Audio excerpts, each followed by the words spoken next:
जय श्री कृष्ण दोस्तों, मैं रोहित कृष्ण शास्त्री आज आपको 6 बातें ज्योतिष की ऐसी बताऊंगा जिससे आप 50% ज्योतिष के बारे में समझने लगोगे।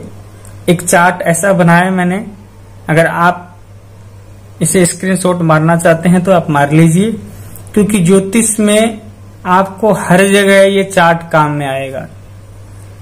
वीडियो शुरू करने से पहले अगर आपने हमारा चैनल सब्सक्राइब नहीं किया है तो प्लीज हमारे चैनल को सब्सक्राइब करें, ताकि अधिक से अधिक लोगों को ज्योतिष का लाभ मिल सके।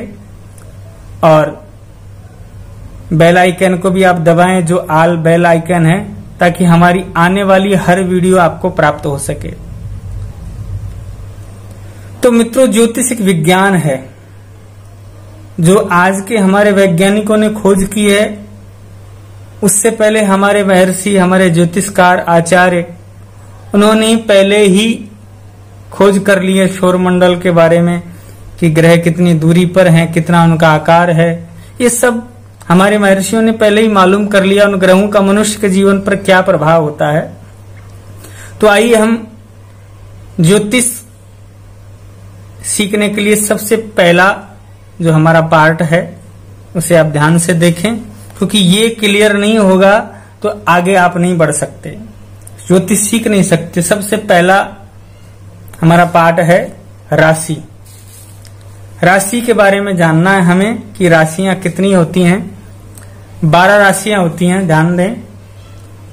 जो नहीं जानते वो लिख लें। मेष, वृष, मिथुन, कर्क, सिंह, कन्या, तुला, वृश्चिक, धनु, मकर, कुंभ और मीन। ये 12 राशियां होती हैं और इनको आपको याद करना जरूरी है। अगर आप ज्योतिष सीखना चाहते हैं या खुद अपनी कुंडली पर सर्च करना चाहते हैं तो भी, क्योंकि मैं ज्योतिष को इतना अजीब बना दूंगा कि स्वयं आप अपनी कुंडली देख सकते हो। तो पहली राशि है मेष। मेष राशि का अधिपति है मंगल।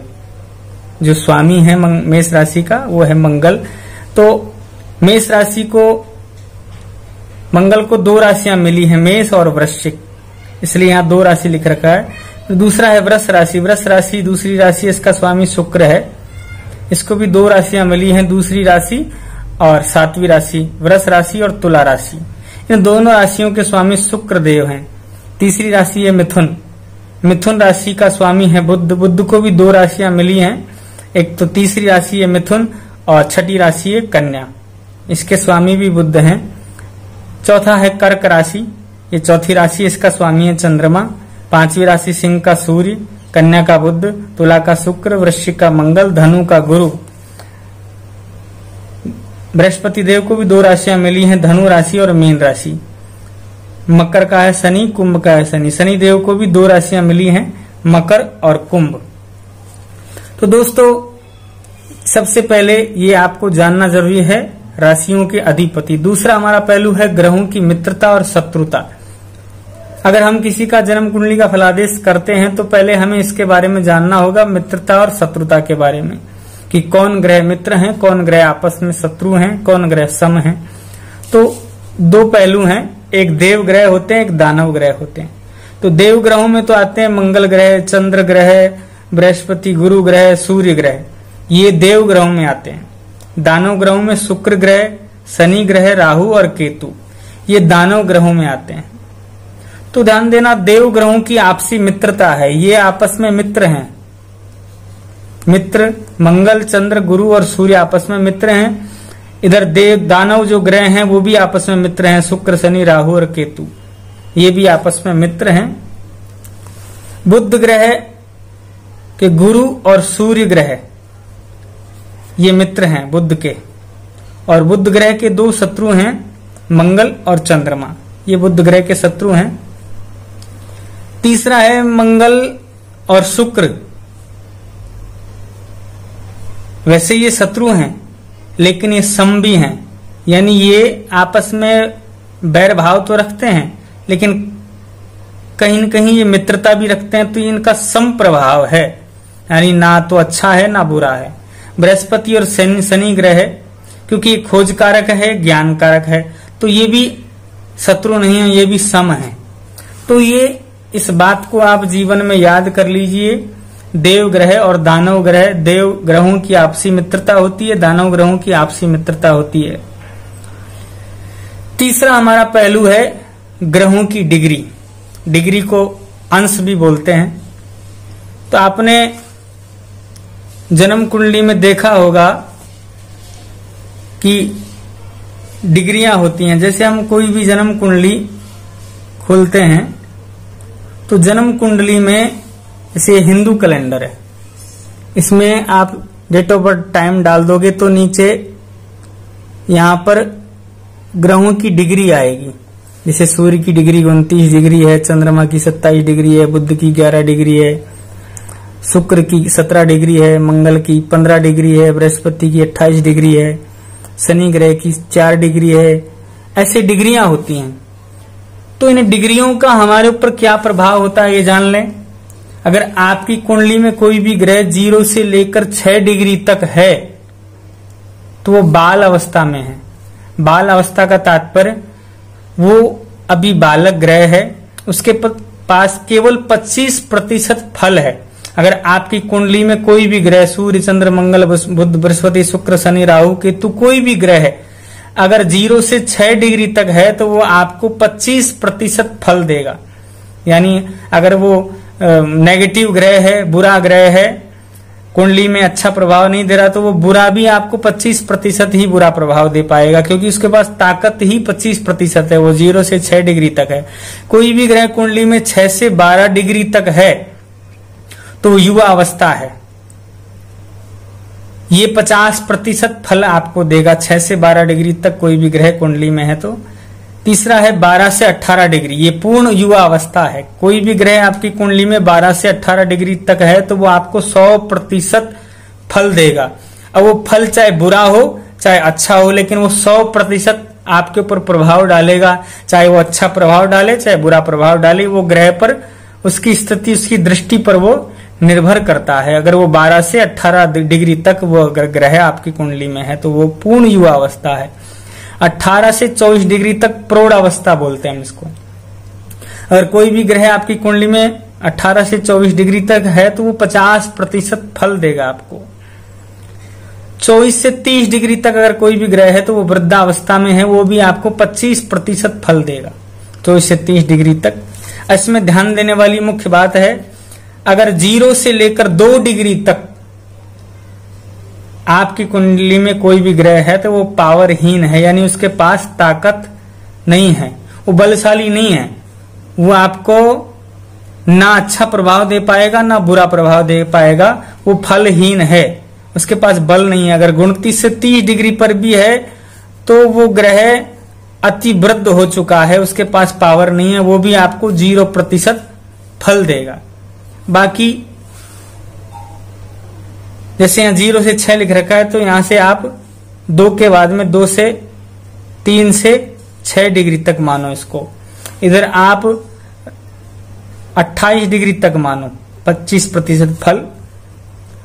तो ध्यान देना, ये ग्रहों की डिग्री बड़ी आवश्यक है, क्योंकि अगर डिग्री को नहीं समझोगे, मान लीजिए आपकी कुंडली में भूमि योग है, मकान योग है, और कोई भी ग्रह मकान योग बना रहा है और वो बाल अवस्था में है तो आपको 25% फल देगा। यानी आपका मकान तो होगा लेकिन हो सकता है 1 या 2 कमरे बने। अगर वो ग्रह 6 से 12 डिग्री पर है, मकान तो होगा लेकिन आपका हो सकता है 100 गज में हो। अगर 12 से 18 डिग्री तक कोई ग्रह हो सकता है आपका वो मकान 500 गज में भी हो, आपका महल जैसा मकान बन सकता है। पूर्ण डिग्री पर जब कोई भी ग्रह योग बना रहा है, अगर वो भूमि योग बना रहा है, मकान योग बना रहा है, कोई भी ग्रह 18 से 24 डिग्री तक प्रौढ़ अवस्था में है, वो भी आपको 50% फल देगा। यानी आपको फल तो मिलेगा लेकिन बहुत ज्यादा नहीं मिल पाएगा। 50 का मतलब आधा फल मिलेगा, 100 का मतलब पूरा मिलेगा, 25 का मतलब 100 में से चौथा हिस्सा प्राप्त आपको होगा। अगर 0 से लेकर 2 डिग्री तक है तो आपको फल नहीं मिलेगा, यानी आपका मकान नहीं होगा। 29 से 30 डिग्री पर है तो मकान नहीं होगा। तीसरा हमारा पहलू है, चौथा हमारा पहलू है उच्च ग्रह और नीच ग्रह, ये कुंडली में बड़ा ही मुख्य विषय है। कौन सा ग्रह उच्च है, कौन सा ग्रह नीच है, ये हमें जानना अति आवश्यक है, क्योंकि इसके बिना भी आप कुंडली के बारे में जान नहीं सकते। ये पहली सीढ़ी मैं आपको बता रहा हूं। अगर ये ज्ञान आपको हो गया तो समझो आप ज्योतिषी बनने के लायक बन रहे हैं। अगर ये ज्ञान नहीं है तो समझो आप ज्योतिषी नहीं बन सकते। तो ये याद करना जरूरी है आपको। 9 ग्रह होते हैं, सूर्य, चंद्र, मंगल, बुध, बृहस्पति, शुक्र, शनि, राहु और केतु। उच्च ग्रह और नीच ग्रह, ध्यान देना, उच्च ग्रह और नीच ग्रह। तो उच्च ग्रह कौन कौन से हैं? सूर्य अगर मेष राशि में आएगा तो वो अपनी उच्च राशि में है। सूर्य अगर मेष राशि में बैठा है, जैसे कि यहां 1 नंबर लिख रखा है कुंडली में और यहां लिख रखा है सूर्य, तो मेष राशि में, यानी ये पहली राशि मेष राशि, अगर सूर्य यहां बैठा है तो आपको वो अच्छा फल देगा, क्योंकि वो अपनी उच्च राशि में बैठा है। अगर ये सूर्य यहां बैठा हो,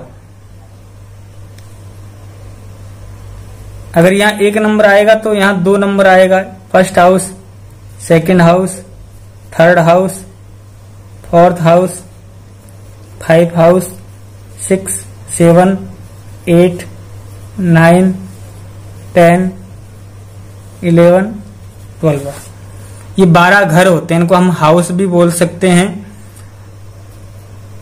घर भी बोल सकते हैं, भाव भी बोल सकते हैं, जैसे प्रथम भाव, द्वितीय भाव, तृतीय भाव, चतुर्थ भाव, पंचम भाव, षष्ठम भाव, सप्तम, अष्टम, नवम, दसम, एकादश और द्वादश, ये भाव होते हैं। तो सूर्य यहां बैठा है तो वो उच्च राशि में बैठा है। अगर उच्च राशि में बैठा है तो यानी वो अच्छा फल आपको देगा। और नीच राशि, अगर सूर्य यहां बैठा है तो ये तुला, 7वें नंबर की राशि है ये तुला, ध्यान देना। तो तुला राशि में सूर्य आपको अच्छा फल नहीं देगा, नेगेटिव फल देगा, तो ये समझना जरूरी है। जैसे दूसरा है चंद्रमा, वृष राशि में उच्च का हो जाता है। अगर यहां चंद्रमा आपकी कुंडली में लिख रखा है वो वृष राशि में है तो वो अच्छा फल देगा। चंद्रमा अगर यहां आपकी कुंडली में है तो वो अच्छा फल देगा। और चंद्रमा अगर यहां हुआ तो वो वृश्चिक राशि में है, नीच राशि में, तो वो बुरा फल देगा। अगर आपके मंगल मकर राशि में, मकर 10वीं राशि है, अगर यहां मंगल हुआ तो वो अच्छा फल देगा क्योंकि वो उच्च राशि में है। और मंगल अगर कर्क राशि में है, 4थी में, तो वो नीच का मंगल है तो वो बुरा फल देगा। बुध अगर कन्या राशि में है तो वो आपको अच्छा फल देगा। और अगर बुध मीन राशि में है, 12वीं राशि में, तो वो नीच की राशि में वो बुरा फल देगा। बृहस्पति कर्क राशि में अच्छा फल देते हैं क्योंकि वो उच्च के हो जाते हैं वहां। और मकर राशि में बृहस्पति अगर यहाँ बैठे हो, मकर राशि हो, 10 नंबर लिख रखा हो, तो वो नीच के बृहस्पति हो जाते हैं। शुक्र ग्रह मीन राशि में अगर यहाँ बैठे हो, मीन राशि में, 12वीं राशि में, तो वो अच्छा फल देते हैं। और कन्या राशि में बैठे हो तो वो बुरा फल देते हैं। शनि ग्रह तुला राशि में अगर यहाँ बैठे हो, 7वीं राशि में, तो वो उच्च के हो जाते हैं। और मेष राशि में शनि ग्रह नीच के हो जाते हैं, वहां बुरा फल देते हैं। उसी तरह राहु और केतु, राहु के पास 2 राशियां हैं उच्च राशि, मिथुन और वृष। राहु अगर यहाँ बैठे हैं और यहाँ बैठे हैं तो वो उच्च राशि में बैठे हैं। और राहु अगर धनु और वृश्चिक राशि में बैठे हैं, 8वीं और 9वीं राशि में अगर राहु बैठे हैं तो वो नीच की राशि में बैठे हैं, तो वहां उनका बुरा प्रभाव हो जाता है। उसी प्रकार केतु का प्रभाव विपरीत है। केतु अगर धनु और वृश्चिक राशि में है, धनु और वृश्चिक केतु अगर यहाँ बैठे हैं तो वो उच्च राशि में हो गए। और मिथुन और वृष राशि में, मिथुन और वृष राशि में अगर केतु ग्रह बैठे हैं तो वो अपनी नीच राशि में बैठे हैं। तो इस चार्ट को भी आप ध्यान से देखें, गौर से देखें। ये आपको चार्ट को याद करना होगा। उच्च ग्रह और नीच ग्रह, सूर्य, चंद्र, ये 12, ये 9 ग्रह होते हैं। मेष, वृष, मकर, कन्या, कर्क, मीन, तुला, मिथुन और धनु, ये उच्च राशियां हैं। सूर्य की मेष है, चंद्रमा की वृष है, मंगल की मकर है, बुध की कन्या है। तो ध्यान देना, ये चार्ट को आप याद कर लीजिए, क्योंकि ये चौथा पहलू अगर आप याद नहीं करोगे तो आप आगे नहीं बढ़ पाओगे ज्योतिष के अंदर, क्योंकि ये चीज आपको याद करनी है। और ये किसी भी कुंडली को आप देखोगे, कुंडली खोलते ही आपको इस चार्ट की आवश्यकता पड़ेगी। तो ये आप याद कर लीजिए, इस चार्ट को आप नोट कर लीजिए, प्रयास रहे कि आपको ये याद हो जाए तो बहुत ही बढ़िया बात है, क्योंकि याद हो जाएगा तो आप तुरंत कुंडली देख के ही बता सकते हो कौन सा ग्रह उच्च का है, कौन सा नीच का है, कौन सा ग्रह कितने डिग्री पर है, उसके पास कितना बल है, कौन सा ग्रह अपनी मित्र राशि में बैठा है, कौन सा ग्रह अपनी शत्रु राशि में बैठा है। तो ये पहला, दूसरा, तीसरा, चौथा, ये 4 पार्ट बनाए हैं, इनको आपको याद करना है, क्योंकि ये याद नहीं होंगे तो आप फलादेश किसी का नहीं कर सकते। 5वां है पहलू, ग्रहों की दृष्टि, क्योंकि कोई भी ग्रह जहां बैठा रहता है वहां तो वो फल देगा ही, लेकिन उसकी दृष्टि का उस ग्रह के जहां बैठा है उससे ज्यादा प्रभाव होता है जहां पर उसकी दृष्टि है। तो अगर कुंडली में सूर्य यहां आपके बैठा है तो वो लगन को देखेगा, इसको हम लगन बोलते हैं, लगन। अगर सूर्य यहां बैठा है तो उसकी दृष्टि यहां पर होगी, वो इस घर को तो देखेगा लेकिन इस घर को तो संभालेगा, लेकिन वो इस घर को भी संभालेगा, इस घर पर भी उसकी अच्छी या बुरी दृष्टि होगी। दूसरा है चंद्रमा, सूर्य ग्रह के पास एक ही दृष्टि है, चंद्रमा के पास भी एक ही दृष्टि है। अगर चंद्रमा आपकी कुंडली में यहां बैठे हैं चंद्रमा, तो वो यहां भी देखेंगे, क्योंकि उनके पास 7वीं दृष्टि है, 1, 2, 3, 4, 5, 6, 7, क्योंकि जहां चंद्रमा बैठे हैं, जहां जो ग्रह बैठा है उससे 7वीं दृष्टि देखें कि वो 7वीं दृष्टि कहां डाल रहा है। मंगल, आपकी कुंडली में अगर मंगल यहां बैठा है तो मंगल ग्रह के पास 8 दृष्टियां हैं, 1, 2, 3, 4, 5, 6, 7, 8। तो मंगल ग्रह यहां भी देखेगा आपको। मंगल ग्रह के पास 7वीं दृष्टि भी है, तो मंगल ग्रह यहां भी देखेगा, 1, 2, 3, 4, 5, 6, 7। मंगल ग्रह के पास 4वीं भी दृष्टि है, यानी मंगल ग्रह के पास 3 दृष्टियां हैं, 8वीं, 7वीं, 4थी। अगर मंगल ग्रह यहां बैठा है तो 1, 2, 3, 4, यहां पर भी मंगल की दृष्टि होगी। आपकी कुंडली में, ये तो मैंने बनाया, आपकी कुंडली में मंगल कहीं भी हो सकता है। आपकी कुंडली में मंगल द्वितीय भाव में भी हो सकता है, तृतीय भाव में भी हो सकता है, ये तो मैंने बनाया। जहां भी वो बैठा होगा वहां से अपने 8वीं, 7वीं और 4थी 3 दृष्टियां मंगल डालेगा। मान लीजिए आपकी कुंडली में मंगल यहां बैठा है तृतीय भाव में, तो मंगल के पास 8वीं दृष्टि है, 7वीं दृष्टि है, 1, 2, 3, 4, 5, 6, 7, 8। तो मंगल यहां से यहां भी देखेगा। 7वीं दृष्टि से मंगल यहां देखेगा और अपनी 4थी दृष्टि से मंगल 1, 2, 3, 4 मंगल यहां भी देखेगा। तो ध्यान देना, ये दृष्टियों की बात को आप समझ लीजिए, क्योंकि जब तक आप दृष्टि नहीं समझ पाओगे तब तक आप किसी भी चीज का फलादेश नहीं कर सकते, क्योंकि कोई भी ग्रह जहां बैठा है वहां तो प्रभाव देगा, लेकिन उससे ज्यादा उस घर को प्रभावित करेगा जहां पर उसकी दृष्टि है। बुध ग्रह के पास एक ही दृष्टि है, बुध यहां बैठा है तो यहां देखेगा, यहां बैठा है तो यहां देखेगा, अपनी 7वीं दृष्टि से कहीं भी बैठा है, यहां बैठा है तो 1, 2, 3, 4, 5, 6, 7 यहां दृष्टि होगी। बृहस्पति ग्रह के पास 3 दृष्टियां हैं, 9वीं दृष्टि, 7वीं दृष्टि और 5वीं दृष्टि, 3 दृष्टियां हैं बृहस्पति ग्रह के पास। मान लीजिए आपकी कुंडली में बृहस्पति ग्रह यहां बैठे हैं, तो वो 9वीं दृष्टि 1, 2, 3, 4, 5, 6, 7, 8, 9, यानी बृहस्पति ग्रह यहां बैठे हैं तो उनकी दृष्टि यहां भी पड़ेगी, 7वीं दृष्टि उनकी यहां पड़ेगी और 5वीं दृष्टि यहां पड़ेगी लगन पर। तो ये हो गया दृष्टि प्रभाव। उसी प्रकार शुक्र ग्रह के पास भी एक दृष्टि है। शुक्र यहाँ बैठा है तो यहाँ देखेगा, यहाँ बैठा है तो यहाँ देखेगा, यानी उनके पास 7वीं दृष्टि, वो जहां भी बैठेंगे उससे 7वें घर को वो देखेंगे। शनि ग्रह के पास भी 3 दृष्टियां हैं, 10वीं दृष्टि, 7वीं और 30वीं दृष्टि। अगर शनि ग्रह आपकी कुंडली में मान लीजिए लगन में बैठे हैं, यहाँ बैठे हैं या यहाँ बैठे हैं, अगर यहाँ बैठे हैं तो वो 10वीं दृष्टि से यहाँ देखेंगे। अगर यहाँ बैठे हैं तो यहाँ देखेंगे, यहाँ भी वो देखेंगे, और उनके पास 7वीं दृष्टि भी है शनि ग्रह के पास, तो यहाँ से वो सप्तम भाव को भी देखेंगे, पत्नी भाव को। अगर वो यहाँ बैठे हैं तो उनके पास 30वीं दृष्टि भी है, तो वो पराक्रम भाव को भी देखेंगे 30वीं दृष्टि से। राहु और केतु 9वीं, 7वीं, 5वीं दोनों ग्रहों के पास दृष्टि है। कई एस्ट्रोलॉजर बताते हैं, कई जगह प्रमाण भी है कि राहु ग्रह के पास एक ही दृष्टि है, 7वीं दृष्टि, लेकिन अधिकांश प्रमाण मिले हैं कि राहु ग्रह के पास भी 3 दृष्टियां हैं, केतु ग्रह के पास भी 3 दृष्टियां हैं, 9वीं, 7वीं और 5वीं। राहु अगर आपके पास यहाँ बैठे हैं कुंडली में तो यहाँ से 9वीं दृष्टि डालेंगे, 7वीं दृष्टि उनकी यहाँ पड़ी, 9वीं दृष्टि यहाँ पड़ी, और 5वीं दृष्टि अगर यहाँ बैठे हैं तो यहाँ पत्नी भाव पर या पति भाव पर वो देखेंगे। तो ये हो गया दृष्टि, ग्रहों की दृष्टि। सूर्य के पास एक ही दृष्टि है, 7वीं, ध्यान देना। कुंडली में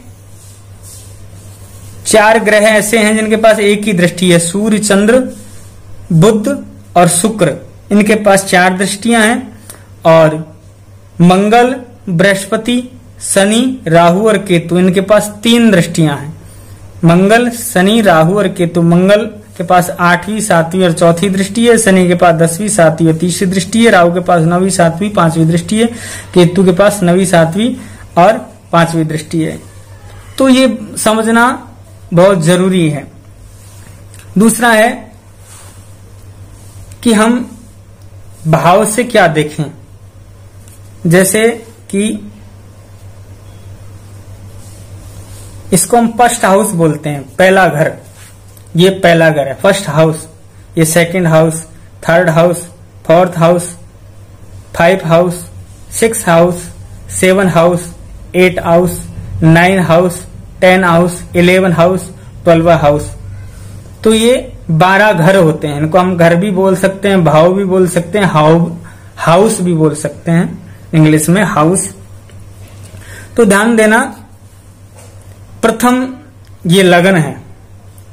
आपकी कुंडली में जहां लगन लिख रखी है उसको, चार्ट को आप निकालें और पेन कॉपी आप ले लें। तो फर्स्ट हाउस, पहले घर से क्या देखा जाता है? ये पहला घर, ये आप हो, स्वभाव, यानी आप स्वयं हो, आपका स्वभाव कैसा होगा, आपका आकार कैसा होगा, आपका चरित्र कैसा होगा, आप कैसे, आपका, ये सब चीजें फर्स्ट हाउस से, पहले घर से देखी जाती हैं। क्योंकि ये आप हो, आपका चरित्र, स्वभाव, आकार, रूप, रंग, ये सब पहले घर से देखा जाता है। दूसरे घर से कुटुंब, वाणी, लाभ, आपका कुटुंब कैसा होगा, वाणी आपकी बोलचाल आपका कैसा होगा, लाभ, ये भी लाभ घर है, आय का घर है। लेकिन ये लाभ घर यानी कितना आपके पास इकट्ठा है, यहां से तो तय नहीं हो सकता कि कितना खर्चा हो गया, यहां से तय हो गया कि आपके पास कितना बचा हुआ पैसा, अकाउंट कितना है, कितना पैसा आपके पास है, कितने पैसे के आप मालिक हो, ये सेकंड हाउस से देखा जाता है। वाणी, आप कैसे बोलते हो, आपका कुटुंब परिवार कैसा है, ये सेकंड हाउस से देखा जाता है दोस्तों। तीसरा है थर्ड हाउस। ये वैसे अच्छा घर नहीं माना जाता क्योंकि एक्स्ट्रा मेहनत का है, क्योंकि हम मेहनत करते हैं उसका 70%, 50% फल मिल पाता है। छोटे भाई बहनों के बारे में भी हमें जानना है तो तीसरे घर से देखना होता है। पराक्रम, साहस, आप में साहस कितना है, तो ये भी जानने के लिए हमें थर्ड हाउस को देखना होता है। फिर चलते हैं फोर्थ हाउस, चौथा घर। चौथा घर माता का होता है कि माता के प्रति आपका प्रेम कैसा होगा। सुख सुविधाओं का भी ये घर है, सुख सुविधाओं को देखने के लिए भी इस घर को देखना पड़ता है। वाहन, मकान, प्रॉपर्टी, सारे सुख जीवन के यहीं से देखे जाते हैं, चौथे हाउस से, कि आपके पास मकान कैसा होगा, वाहन कैसा होगा, प्रॉपर्टी होगी कि नहीं होगी, ये चौथे हाउस से देखा जाता है। आपके माता के प्रति आपका प्रेम होगा कि नहीं, ये सब चौथे हाउस से देखा जाता है। फिर पांचवा घर, ये पुत्र के बारे में देखा जाता है कि आपके पुत्र कितने होंगे तो कैसा उनका चरित्र होगा, कैसी शिक्षा होगी। आपकी शिक्षा के बारे में भी इस पांचवें घर से देखा जाता है, पुत्र की शिक्षा के बारे में भी पांचवें घर से देखा जाता है। और लव अफेयर, कि आपके लव अफेयर कैसे रहेंगे, कितने रहेंगे, ये भी पांचवें घर से ही देखा जाता है। छठा है नौकरी का, ये घर नौकरी कि आप टेस्ट क्लियर कर पाओगे कि नहीं, कंपटीशन फाइट कर पाओगे कि नहीं, ये भी इस घर से देखा जाता है। वैसे इस घर को अच्छा नहीं मानते क्योंकि कर्ज भी इस घर से देखा जाता है, रोग, ऋण, शत्रु, ये सब इस घर से देखे जाते हैं। तो इस घर को भी थोड़ा अच्छा नहीं मानते क्योंकि कर्ज का घर है ये और रोग शत्रु का घर है ये। सातवां घर है पत्नी का या पति का। पत्नी के बारे में जानना हो कि पत्नी कैसी होगी, पति कैसा होगा, तो सातवें घर से देखा जाता है। सातवें घर के ग्रहों के से यह अनुमान लगाया जा सकता है कि इस व्यक्ति का पति कैसा होगा या इस व्यक्ति की पत्नी कैसी होगी। इसके बारे में सातवें घर से अनुमान लगता है। पार्टनर बिजनेस, आप कोई बिजनेस करना चाहते हो तो अपना पार्टनर के बारे में जानने के लिए भी कि पार्टनर कैसा है, वो आपको फायदेमंद है कि नहीं है, तो वो भी ये सातवें घर से ही जाना जाता है। आठवां घर, ये आठवां घर खोज का है। जैसे वैज्ञानिक कोई भी खोज करते हैं तो इस घर से उनका मालूम चलता है। लेकिन ये ग्रह वैसे शुभ नहीं है क्योंकि मृत्यु, कष्ट, ये सब भी इस घर से देखा जाता है। मृत्यु के बारे में, कष्ट के बारे में, क्योंकि मृत्यु कारक ग्रह इसमें होते हैं, कष्ट कारक ग्रह इसमें होते हैं, तो ये इसलिए शुभ नहीं माना जाता। नवा घर है भाग्य का घर। ये बड़ा ही इंपॉर्टेंट है क्योंकि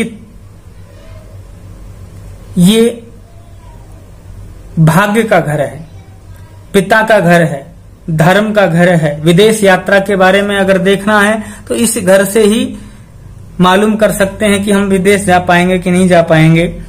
तो ये भाग्य ग्रह है क्योंकि यहीं से मालूम चलेगा कि आप भाग्यवान हो कि नहीं, पिता के प्रति आपका प्रेम कैसा होगा, आप धार्मिक हो या नहीं हो, वो भी इस घर से देखा जाएगा। विदेश आप जा पाओगे या नहीं जा पाओगे, उससे भी ये देखा जाएगा। क्योंकि ये त्रिकोण है, त्रिकोण का बड़ा महत्व होता है। त्रिकोण में ये पांचवा ग्रह, नवा ग्रह, द्वादश ग्रह, ये त्रिकोण में आते हैं और ये केंद्र में आते हैं। पहला घर, चौथा घर, सातवां और दसम घर केंद्र में आते हैं। उसके बाद में हम चर्चा करते हैं 10वें हाउस की, 10वें नंबर के घर की, कार्य व्यवसाय, कि आपका कार्य कैसा होगा, आप किस क्षेत्र में जाओगे, कौन सा आपका कार्य होगा, कौन सा बिजनेस होगा, आपको शोहरत मिलेगी कि नहीं, वहां उस कार्य में आपका नाम होगा कि नहीं होगा। तो कार्य क्षेत्र में नौकरी आपको किस क्षेत्र में मिलेगी, ये भी सब इस हाउस से देखा जाता है। ये भी बड़ा इंपॉर्टेंट हाउस है। 11वां हाउस है लक्ष्मी का घर, कि आप कितना कमाओगे, कितनी इनकम आपके पास होगी, ये सब 11वें घर से देखा जाता है। इनकम का घर है ये, लक्ष्मी का घर है। और 12वां ग्रह है जेल यात्रा का ग्रह।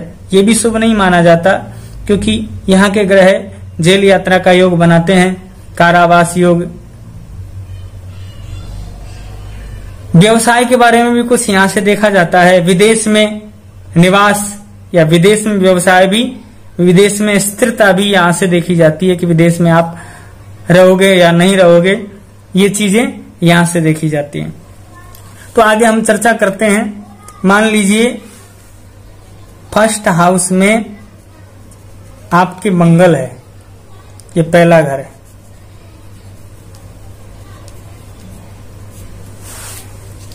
तो ये मेष राशि है, पहले घर में मेष राशि का स्वामी है मंगल। वो स्वामी अगर यहां बैठा है तो वो आपकी कुंडली में, क्योंकि लगन है और लगन पति अपने हिसाब से डिपार्टमेंट बांटते हैं किसको कौन सा घर देखना है, देना है। तो मंगल ग्रह देव ग्रहों में आते हैं। तो जो भी अच्छे घर हैं वो देव ग्रहों को ही देंगे, जैसे चंद्रमा है, गुरु है, सूर्य है। अगर मंगल लगन में है तो इन ग्रहों को अच्छा डिपार्टमेंट वो देंगे। तो मंगल अगर यहाँ है तो वो स्वराशि में है, इस राशि के अधिपति हैं। अगर वो अधिपति हैं तो वो योग कारक कहलाएंगे। आपकी कुंडली में अगर मंगल यहाँ बैठे हैं तो वो योग कारक कहलाएंगे, योग कारक, क्योंकि वो अपनी राशि में बैठे हैं। मान लीजिए दूसरी राशि शुक्र की राशि, अगर यहाँ कुंडली में आपके शुक्र बैठ गए, शुक्र यहां बैठ गए, शुक्र यहां बैठ गए, तो शुक्र आपकी कुंडली में भले ही वो स्वराशि में बैठे हैं, अपनी राशि में बैठे हैं, लेकिन वो योग कारक नहीं कहलाएंगे। वो कहीं ना कहीं आपको अच्छा फल नहीं देंगे, वो मारक ग्रहों में कहलाएंगे। शुक्र ग्रह कारण क्यों कहलाएंगे वो मारक ग्रहों में? क्योंकि मंगल की और शुक्र की मित्रता नहीं है। ये मित्र ग्रह हैं, ये शत्रु ग्रह हैं। इनके देव ग्रहों के दानव ग्रह शत्रु ग्रह हैं, तो मंगल का शुक्र देव शत्रु ग्रह है, इसलिए वो यहां कुंडली में मारक कहलाएंगे। बुध ग्रह, बुध ग्रह भी कुंडली में मारक कहलाएंगे। यहाँ पे क्यों कहलाएंगे? क्योंकि बुध ग्रह की मंगल और चंद्रमा से शत्रुता है, लगनपति है मंगल। तो मंगल ग्रह यहाँ लगन में बैठे हैं, तो बुध आपके तृतीय भाव में मान लीजिए बैठे हैं, तीसरी राशि में, और यहाँ मंगल ग्रह बैठे हैं, तो मंगल की और शुक्र ग्रह की मित्रता नहीं है, आपस में शत्रु ग्रह हैं। तो जो शत्रु ग्रह होते हैं वो मारक ग्रह कहलाते हैं। तो यहाँ पर बुध ग्रह भी कहीं न कहीं मारक ग्रहों में आएंगे।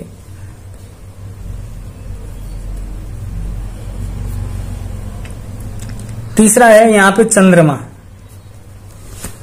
अगर कुंडली में आपके यहाँ चंद्रमा बैठे हैं कर्क राशि में, कर्क राशि के अधिपति हैं चंद्रमा, अगर चंद्रमा अपनी ही राशि में बैठे हैं तो वहां वो योग कारक होंगे, योग कारक, क्योंकि अच्छा हाउस मिला हुआ है, माता का हाउस, वाहन, मकान, प्रॉपर्टी संबंधी वो आपको लाभ देंगे योग कारक बन के चंद्रमा। लेकिन मान लीजिए चंद्रमा आपके कुंडली में यहां बैठे हैं, बुध से उनकी शत्रुता है, बुध की राशि में वो बैठे हैं, लेकिन ये घर भी अशुभ है, क्योंकि यहां से रोग, शत्रु ये सब देखे जाते हैं। तो चंद्रमा अगर यहां बैठ गए तो इस घर को एक्टिवेट करेंगे। अगर आपने रत्न धारण कर लिया तो वो ये घर को एक्टिवेट कर देंगे। ऐसी स्थिति में कभी रत्न नहीं पहनना चाहिए। मान लीजिए चंद्रमा यहां बैठे हैं तो आपको इस घर का नग नहीं पहनना। अगर इस घर का स्टोन आपने धारण कर लिया तो ये घर एक्टिवेट हो जाएगा, यानी आपको रोग, शत्रु, ऋण का सामना आपको करना पड़ेगा। रत्न आपके लिए शुभ नहीं है। तो यहां पर चंद्रमा यहां योग कारक हुए।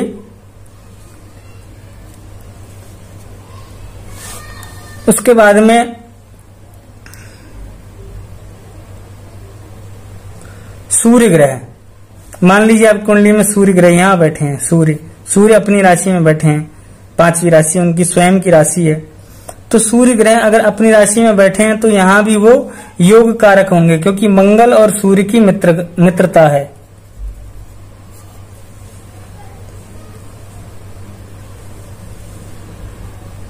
यहां बुध ग्रह बैठे हैं तो वो मारक ग्रहों में कहलाएंगे। बुध ग्रह अगर यहां बैठे हैं, यहां शुक्र ग्रह बैठे हैं तो शुक्र ग्रह भी मारक कहलाएंगे, क्योंकि मंगल ग्रह और शुक्र ग्रह देव और दानवों की मित्रता नहीं है, लगन अधिपति मंगल हैं, तो वो मारक ग्रहों में कहलाएंगे।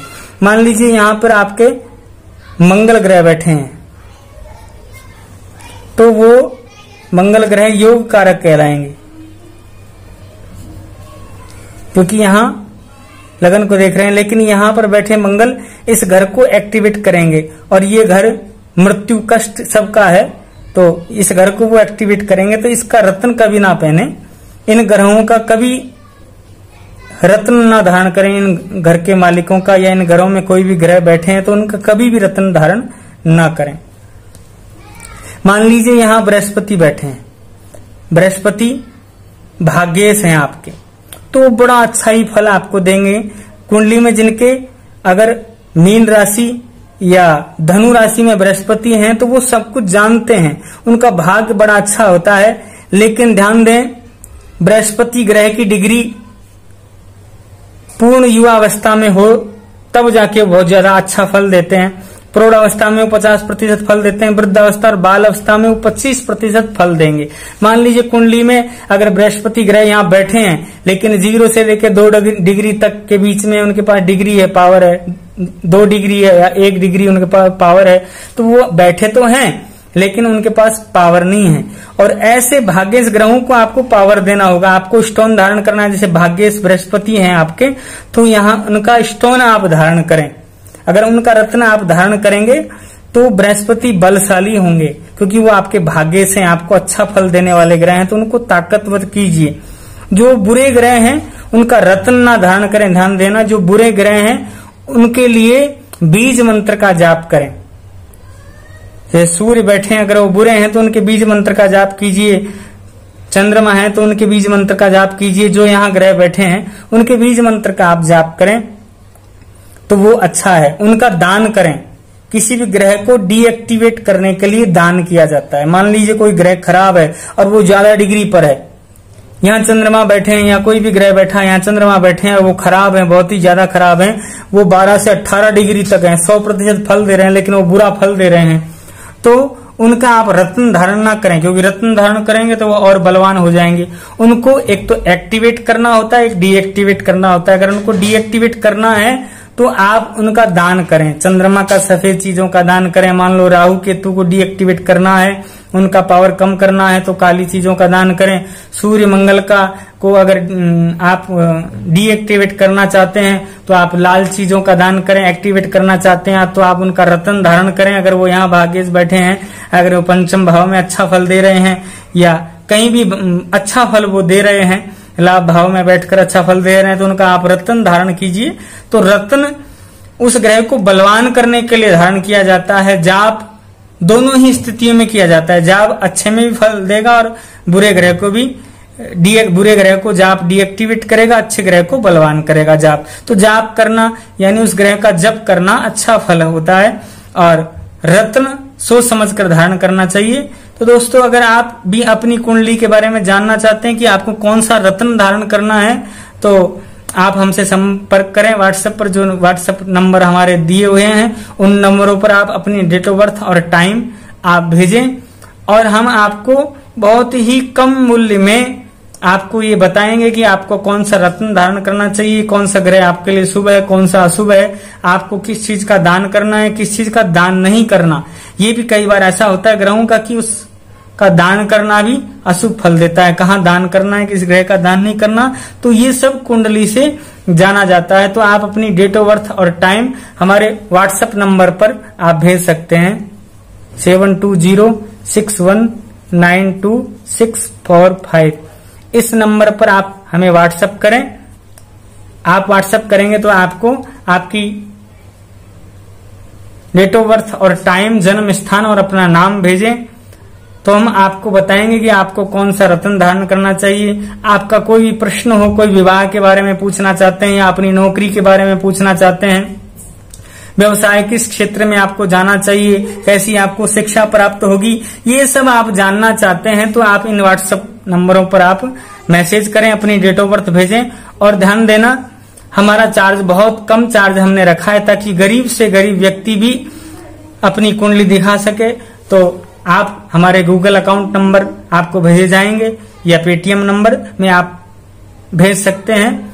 आप 250 से लेकर 500 रुपए तक आप भेज सकते हैं। अगर कुंडली का आप विश्लेषण कराना चाहते हैं तो आप अगर एक कुंडली के बारे में जानना चाहते हैं तो 250 रुपए भेजें, 2 के बारे में जानना चाहते हैं तो आप 500 रुपए भेजें और अपनी कुंडली के बारे में आप जान सकते हैं। बहुत कम चार्ज हमने कर रखा है ताकि लोग लाभ उठा सकें, घर बैठे उनको मिल सके। कोई कुंडली मिलान कराना चाहता है या किसी कन्या के बारे में जानना चाहता है कि ये कन्या आपके लिए शुभ होगी या अशुभ होगी। विवाह से पूर्व ये चीजें देखी जाती हैं, क्योंकि बाद में शादी के बाद तो आप कुछ कर नहीं सकते, तो ये सब चीजें पहले जाननी होती हैं। आप अपनी शादी का समय जानना चाहते हैं कि कौन से वर्ष में आपकी शादी होगी, क्या उपाय करने चाहिए शादी के लिए, तो ये सब चीजें आप जान सकते हैं कुंडली से। तो आपका कोई भी प्रश्न हो ज्योतिष संबंधी आप हमें कमेंट कर सकते हैं और पूछना चाहते हैं हमें, अगर आप कमेंट करेंगे हो सकता है हम अगली वीडियो में आपके कमेंट का जवाब दें। तो दोस्तों कमेंट करना ना भूलें। आपको वीडियो कैसी लगी हमारे चैनल पे आप कमेंट करके बताएं। हमारे चैनल को सब्सक्राइब करें, ज्यादा से ज्यादा लाइक और शेयर करें ताकि अधिक से अधिक लोगों को लाभ हो सके। अच्छा, जाते जाते मैं एक विषय आपको और समझाते जाता हूं कि कुंडली में एक बड़ा ही महत्वपूर्ण विषय होता है इष्ट देव। इष्ट देव के बारे में जानना भी बड़ा मुख्य होता है, क्योंकि अगर इष्ट देव बलवान नहीं होंगे तो आप कितना भी प्रयास कर लो आपको फल प्राप्त नहीं होगा। तो इष्ट देव के बारे में कैसे जाने? तो कुंडली में जो 5वां हाउस है उससे इष्ट देव के बारे में देखा जाता है। 1 2 3 4 5 यहाँ से इष्ट देव के इसके जो मालिक हैं वही आपके इष्ट देव हैं। जैसे यहाँ 5 है तो सूर्य देव आपके मालिक हैं, आपके इष्ट देव हैं। अगर यहाँ 6 है तो बुध देव यानी गणेश जी आपके इष्ट देव हैं। अगर यहाँ 1 लिख रखा है तो मंगल ग्रह आपके इष्ट देव हैं। हनुमान जी, मंगल का तात्पर्य हनुमान जी, बजरंग बली आपके इष्ट देव हैं। अगर यहाँ 2 लिख रखा है तो आपके इष्ट देव हैं शुक्र देव यानी लक्ष्मी माता आपके इष्ट देव हैं। अगर यहाँ 3 नंबर है तो गणेश जी या बुद्ध देव आपके इष्ट देव हैं। अगर यहाँ 4 नंबर लिखा गया है तो चंद्रमा या भगवान शंकर आपके इष्ट देव हैं। यहाँ 5 नंबर लिखा गया है तो सूर्य देव आपके इष्ट देव हैं। आपके 6 नंबर लिख रहा है तो बुद्ध देव गणेश जी आपके इष्ट देव हैं। 7 नंबर लिखा गया है शुक्र देव लक्ष्मी मैया आपकी इष्ट देव है। 8 नंबर लिखा है मंगल यानी हनुमान जी आपके इष्ट देव हैं। अगर 9 नंबर लिखा गया है तो बृहस्पति देव यानी भगवान नारायण की आप पूजा करें, वो आपके इष्ट देव हैं। इनकी इष्ट देव की पूजा जल्दी फल देती है। अगर यहाँ 10 नंबर लिख रखा है तो शनि देव आपके इष्ट देव हैं। अगर यहाँ 11 नंबर लिख रखा है तो शनि देव आपके इष्ट देव हैं। अगर यहाँ 12 नंबर लिख रखा है तो भगवान नारायण बृहस्पति देव आपके इष्ट देव हैं। तो इष्ट देव को भी जीवन में आप प्रबल कीजिए। तो दोस्तों इसको आप उतार लीजिए अपने जीवन में। अगर आपके पंचम भाव में अगर मंगल है तो हनुमान जी, अगर शुक्र गए हैं तो लक्ष्मी जी, अगर यहाँ पे 3 नंबर लिख रखा है तो गणेश जी, 4 नंबर लिखा है तो शिव जी, 5वें भाव में अगर 5 नंबर लिख रखा है तो सूर्य देव, 6 नंबर लिख रखा है तो गणेश जी, 7 नंबर लिखा है माँ लक्ष्मी, 8 नंबर लिख रखा है तो आप हनुमान जी की पूजा करें, 9 नंबर लिख रखा है तो आप भगवान नारायण की पूजा करें, 10 नंबर शनि देव, 11 नंबर भी शनि देव और 12वां नंबर नारायण। ये भी आप नोट कर लीजिए, बड़ा ही मुख्य विषय है। तो आशा करता हूं कि आपको समझ में आया होगा। तो दोस्तों ये कुंडली का बड़ा ही मुख्य विषय है, आप इसको जीवन में उतार लीजिए। अगर आपने ये सब समझ लिया तो समझो आप 50% ज्योतिषी बन चुके हो। ये एक चार्ट आपको ऐसा बना के दिया है जिसमें आप सब कुछ जान सकते हो। एक विषय है सूर्य अस्त ग्रह। सूर्य जहां पर बैठ जाते हैं उसके साथ में जो भी ग्रह बैठा है अगर वो पास में है, नजदीकी हैं, तो वो अस्त हो जाते हैं, वो पावरहीन हो जाते हैं। तो ये भी एक ज्योतिष का विषय है, तो इस पर हम आगे चर्चा करेंगे। तो दोस्तों आशा करता हूं कि आपको ये हमारा वीडियो बड़ा अच्छा लगा होगा। हमें लाइक करें, शेयर करें, बेल आइकन को जरूर दबाएं ताकि आने वाली हर वीडियो आपको प्राप्त हो सके। और निवेदन है कि कम से कम आप 5 लोगों को शेयर करें। अगर आपको ये वीडियो बहुत ही अच्छा लगा हो तो प्लीज सब्सक्राइब करें और 5 लोगों को शेयर करें। आपको अपनी कुंडली के बारे में जानना है, 100% आपको समाधान दिया जाएगा। आपको 20 से 25 मिनट आपको दी जाएंगी अच्छे से पूछने के लिए। तो दोस्तों आप हमें इन नंबरों पर व्हाट्सएप कर सकते हैं, अपनी समस्या के बारे में पूछ सकते हैं। तो आशा करता हूं आपको अच्छा लगा होगा। जय श्री कृष्णा, राधे राधे, हरे कृष्णा। तो नमस्कार दोस्तों, आशा करता हूँ आपको हमारी वीडियो अच्छी लगी होगी। अगर ये वीडियो आपको अच्छी लगी हो तो कम से कम 5 लोगों को शेयर करें, हमारे चैनल को सब्सक्राइब करें। पहली बार अगर हमारे चैनल पर आप आए हैं, बेल आइकन को दबाएं ताकि आने वाली हर वीडियो आपको प्राप्त हो सके। और जो भी अपनी कुंडली का विश्लेषण कराना चाहते हैं वो अपनी डेट ऑफ बर्थ, टाइम और नाम हमारे व्हाट्सएप पर भेजें। आपकी कुंडली का विश्लेषण किया जाएगा। जो भी आपके जीवन में समस्या है उसका समाधान उपाय आपको बताए जाएंगे। जय श्री कृष्णा, राधे राधे।